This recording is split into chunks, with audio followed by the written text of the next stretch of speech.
So I figured after I tested the seat switch, we'd do another quick video on the two window switch. We'll flip it over.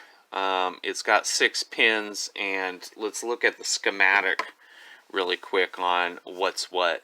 So keep in mind this drawing and the drawing for that was if you're looking at it upside down, right?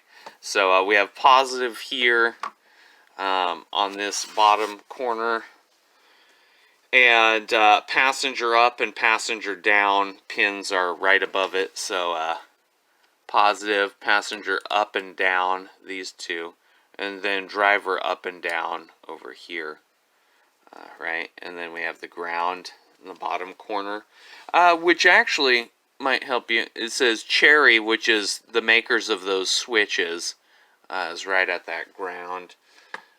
So there you go. There's the pin pattern, and I'm going to actually now, we'll test it really quick to see. But if you just need the pin pattern, then there you go. Okay, so we got our positive hooked up. Let's do passenger up. Test light, but no on down. So test light, no on down. Let's go down. Test light, going down, but no up. Move over to the driver's side. Alright.